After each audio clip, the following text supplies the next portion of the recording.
This is an ABC 12 News special report.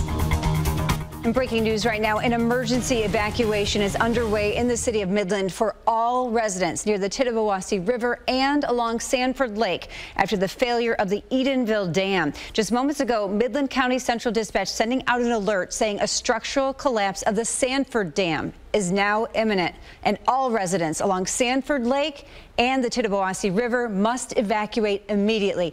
The evacuation in the city of Midland started at about 6:30, about a half hour afterward that the Edenville Dam on the Tittabawassee River was crumbling and water had broken through. County Dispatch and Emergency Management evacuated people in the Edenville and Sanford areas at 6 p.m.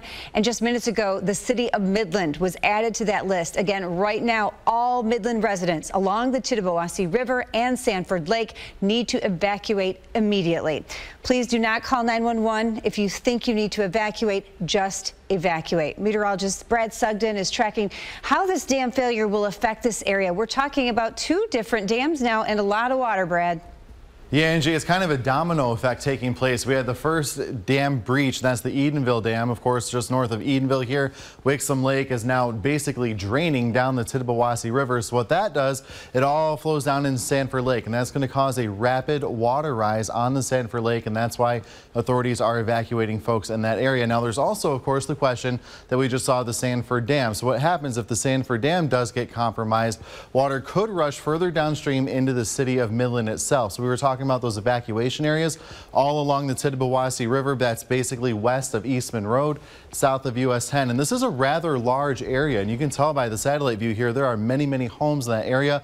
Also, Homer Township on the other side of the Tittabawassee River is also under an evacuation order, and the water will continue to go downstream. It will get through downtown Midland, continue downstream from there, and could affect anyone along the Tittabawassee River, including Tittabawassee Township, down toward the Freeland area as the water continues to make its way downstream. And our Sherry Hardman is going to tell us more about the evacuation orders in Midland. That's right. Sherry Hardman is live at the... Brad. We are here at the Midland Mall. Good evening, Brad and Angie. We are here at the Midland Mall, and it is, as you can see behind me, obviously closed right now, but it is kind of eerie here because in the distance you can hear the sounds of sirens as emergency personnel gear up to deal with all of this flooding in 2 dams that are likely to, one has already failed, another one is imminent. Evacuations are going on at this hour, first in Sanford, Edenville, and now Midland. Just a few minutes ago we had some Michigan State Police here, about 7 cars. They took off. Before them, they had Consumers Energy. They are mobilizing, trying to deal with what's happening right now. As Angie and Brad have said, if you are in Midland, they are asking you to evacuate. Sanford, evacuate. Edenville, evacuate. Please take these notices seriously. There is a lot of water out here, and they're trying to do the best that they can, but they need your help tonight to keep everyone here in Midland County safe. For now, live in Midland County, Sherry Hardman, ABC 12 News. Sherry, can you talk a little bit about your experience? I know you were personally evacuated several times. Tell us what you're seeing and what residents are saying and doing out there.